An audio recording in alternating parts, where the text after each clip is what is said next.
Continuamos con el módulo Los Hechos de los Apóstoles. Primeramente vamos a orar. Amado Padre Celestial, te damos gracias por un nuevo día que nos permite, Señor, poder reunirnos y poder aprender y compartir más de tu palabra. Te pedimos, Señor, que guíes nuestros corazones. Tú toques, Señor, cada parte de nuestra mente, nuestro corazón, y nos ayudes, Señor, a comprender tus santas escrituras. Te pedimos sed y hambre también de tu palabra para poder continuar con los estudios bíblicos. Señor, te pedimos por nuestras familias, nuestros hogares. Bendícelos, Señor. Confiamos en ti, Señor. Y te pedimos así que en este día nos dirijas en la clase del día de hoy. Amado Padre Jesús, en el nombre de tu Hijo amado, mi Señor Jesucristo, así te rogamos. Amén. Continuamos con la lección número 6. Ahora entrando al capítulo 17 y 18. Continuando con los viajes misioneros más distantes, vemos acá, ¿no?, los viajes que hizo el apóstol Pablo, que vamos a ir relatando poco a poco, ¿no? Se puede decir que, ¿no?, estos barcos eran también lentos, se dice, y un poco seguros, ¿no? Por lo que cuando hacía tempestad eran frecuentemente, ¿no?, ocurrían los naufragios. También que los viajes por tierra, ¿no?, se realizaban a caballo o a pie y eran incómodos y peligrosos, pues a menudo se producían, ¿no?, asaltos en los caminos. A veces se tornaba un poco riesgoso, ¿no?, cada viaje, pero siempre estaban en compañía, ¿no?, de nuestro amado Señor, quien los protegía y los guardaba. De esta manera es que ellos continúan con sus misiones. Acá los vemos en Tesalónica, ¿no?, en los versos 1 al 9, donde nos dice, ¿no?, que pasando por Antípolis y Apolonia llegaron a Tesalónica, donde había una sinagoga de los judíos, y Pablo, como de costumbre, fue a ellos, y por 3 días de reposo discutió, ¿no?, con ellos, declarando y exponiendo por medio de las escrituras que era necesario que el Cristo padeciese y resucitase de los muertos, y que Jesús, a quien él decía, ¿no?, yo os anuncio, decía él, es el Cristo. También vemos aquí como Pablo, ¿no?, estaba en Tesalónica, que era la capital de Macedonia. Pablo principalmente acudía a las sinagogas y predicaba, ¿no?, lo que decían las escrituras, todo referente a Cristo. Algunos creyentes fueron convertidos y otros no. Y bueno, estos creyentes que no confiaban y no creían, pues comenzaban a crear problemas usando, ¿no?, la falta de lealtad hacia el emperador. Esto es lo que ellos cuestionaban, ¿no? Pero Pablo predicaba a Jesús, el Rey, y enseñaba a las personas a que no desobedecieran al César. Esto es lo que le enseñaba, ¿no? No estaba diciendo con esto, ¿no?, que desobedecieran a su emperador, sino que él estaba refiriéndose a Jesucristo, ¿no? Él predicaba solamente a Cristo. Después lo vemos acá en Berea, en los versos del 10 al 15, donde inmediatamente los hermanos enviaron de noche a Pablo y a Silas, viendo la situación, ¿no?, que se estaba tornando un poco tal vez pesada, y ellos se fueron hasta Berea. Y ellos, habiendo llegado, entraron en la sinagoga de los judíos, y estos eran más nobles que los que estaban en Tesalónica, pues recibieron la palabra con toda solicitud y escudriñando cada día las escrituras para ver si estas cosas eran realmente ciertas, estaban escritas o no, ¿no? Y cuando echaban a los misioneros de alguna ciudad, pues ellos sencillamente iban a otra, ¿no? Aquí en Berea encontraron que la gente estaba más dispuesta a escuchar, y Lucas dice que fueron más nobles que en Tesalónica. Escuchaban el mensaje de Pablo con una mente abierta, pero no aceptaron todo lo que decía sin pensarlo, sino que acudían a las escrituras para confirmar lo que decía. Algo que nosotros también debemos hacer, ¿no?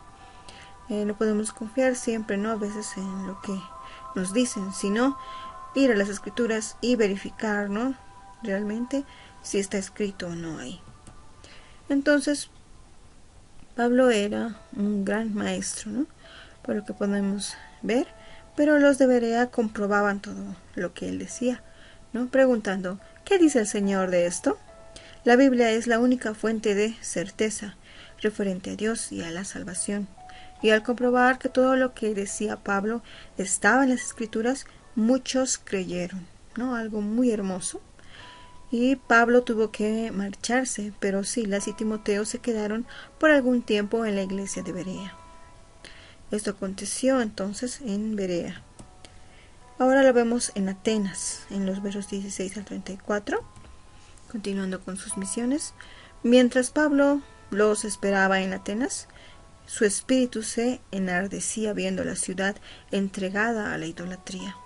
A él no le gustaba, ¿no? Él, como cualquiera de nosotros, ¿no? Como creyentes, no nos gusta, ¿no? Que idolatren imágenes, que no vean sino que Dios es el único ser supremo a quien podemos rendirle toda honra y toda gloria.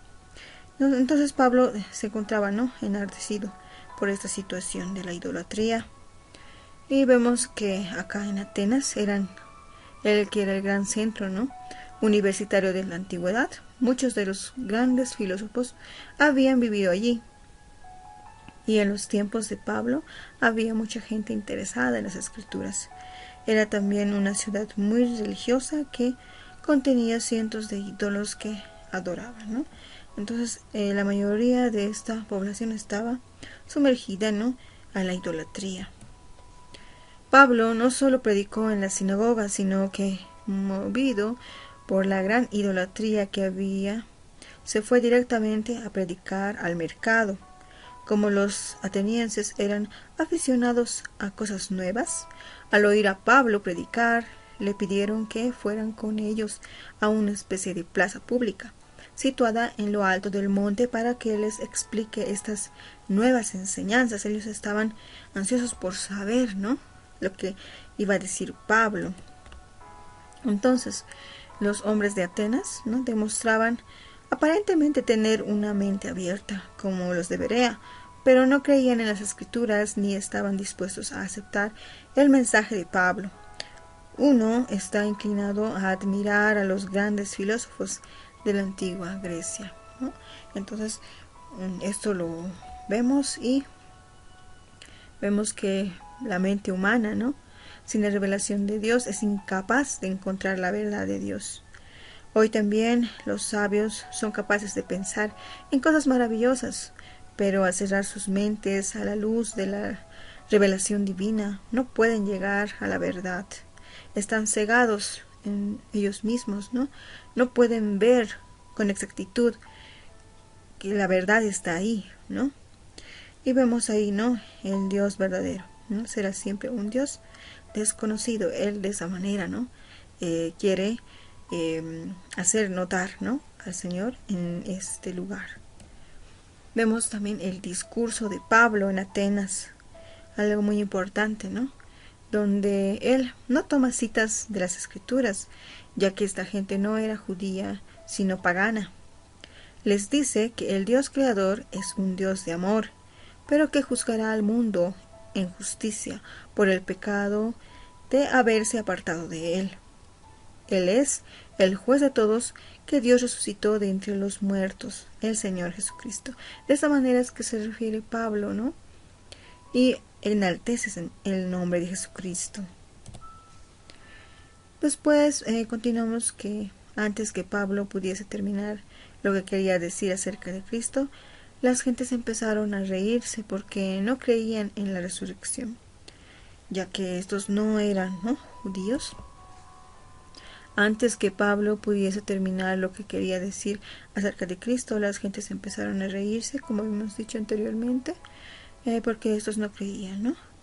en la resurrección, y otros se retiraron de forma educada diciendo que oirían otro día. Otros se retiraron en forma grosera, por lo cual no hubo salvación para ellos, y algunos creyeron y se gozó el corazón de Pablo. De esta manera es que pasamos ahora a Corinto, ¿no? Llegando a Corinto, después de estas cosas, Pablo salió de Atenas y fue a Corinto. Lo encontramos en el capítulo 18, versos 1. Ahí vemos, ¿no? Continuando con los viajes misioneros, la ciudad de Corinto. Pablo continuó sus viajes hasta Corinto, una gran ciudad llena de paganos. Aquí encontró a Aquila y a Priscila, un matrimonio judío, cuyo oficio era hacer tiendas, y siendo su costumbre la de trabajar al mismo tiempo que se extendía el evangelio, se quedó a trabajar con ellos, ¿no? Y ahí los vemos, a Priscila y Aquila y el apóstol Pablo, ¿no? Con ellos. Después Pablo enseña en Corinto durante 1 año y medio, ¿no? Y ahí vemos cómo él va enseñando, ¿no? Las escrituras. Cuando Silas y Timoteo llegaron de Berea a Corinto, reuniéndose con el apóstol Pablo, predicaron los 3 juntos, creyendo mucho, ¿no? Muchos judíos en ese entonces, pero otros, sin embargo, se opusieron violentamente a la verdad. Pablo les dijo que se volvieran a los gentiles para indicarles el camino a la salvación. El Señor entonces le dio a Pablo una visión para animarle, y por esta razón se quedaron durante 1 año y medio. Pablo posteriormente vuelve a Antioquía de Siria. Pablo sale de Corinto junto con Aquila y Priscila. Estos dos se volvieron a Éfeso. Pablo fue a Cesarea y a Jerusalén, y luego otra vez a Antioquía y su punto de partida, ¿no? Entonces ahí vamos a hablar de otro personaje, que es Apolo, ¿no? Que visita Éfeso. ¿Qué sucede con Apolo, ¿no? Llegó entonces a Éfeso un judío llamado Apolos, natural de Alejandría, varón elocuente, poderoso en las escrituras. Esto lo vemos en los versos 24 del capítulo 18. Mientras Pablo visitaba las asambleas en Galacia y Frigia, regiones de la Turquía actual, Apolos llegó a Éfeso. Apolos era un judío de Egipto, nacido en Alejandría. Era muy elocuente, como habíamos dicho anteriormente, y conocía bastante del Antiguo Testamento. También era ferviente en las enseñanzas de las cosas del Señor, aunque solo conocía el bautismo de Juan, pero no sabía más que esto sobre el Señor. Entonces vemos que estos dos personajes, ¿no? Habíamos dicho que Aquila y Priscila habían oído, ¿no?, predicar en la sinagoga a Apolos, y vieron, ¿no?, que él conocía del Antiguo Testamento más, ¿no? Entonces, dos personas que eran preparadas, como Priscila y Aquila, oyeron a Apolos predicar, ¿no? Y tomándole aparte le explicaron más acerca de los caminos de Dios. Aquila no era un buen predicador, y gracias a Dios Apolos no se enorgulleció, ¿no?, para aprender de los demás.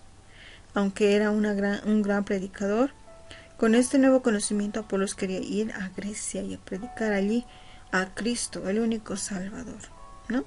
Entonces esos dos personajes, Priscila y Aquila, fueron también muy importantes dentro de este capítulo, ¿no?, ya que habían recibido preparación previamente, ¿no?, oyendo predicar, ¿no?, en las sinagogas, estando junto con el apóstol Pablo, ¿no?, habían aprendido bastante y conocían un poco más de las escrituras. Por eso es que no encuentran a Apolos y le enseñan, ¿no? Ahí podemos verlo, y él no se enorgullece, ¿no? No está orgulloso, no se muestra así, sino muestra humildad y quiere aprender más, ¿no? Y de esta manera habríamos concluido con esta lección. Vamos a orar. Amado Padre, te damos gracias por tus enseñanzas, Señor amado, porque, Señor, tú preparas cada corazón, cada mente, Señor, de nuestros hermanos, y les permitas, Señor, poder aprender y tener sed y hambre de tu palabra. Señor, te pedimos en este día que nos ayudes a tener humildad, sobre todo. Nos ayudes, Padre amado, a poder continuar con estos estudios y seguir adelante, Señor, por ti, porque eres tú lo más importante en nuestras vidas, Señor. Gracias te damos por esta clase y mostrarnos, ¿no?, tus enseñanzas a través de cada uno de esos personajes, ¿no?, que con valentía llevaron el Evangelio, así como Pablo, Priscila y Aquila. Ellos no aprendieron. Enséñanos, Señor, más de ti. Así te rogamos, Padre amado, en el bendito nombre de tu Hijo amado, mi Señor Jesucristo. Amén.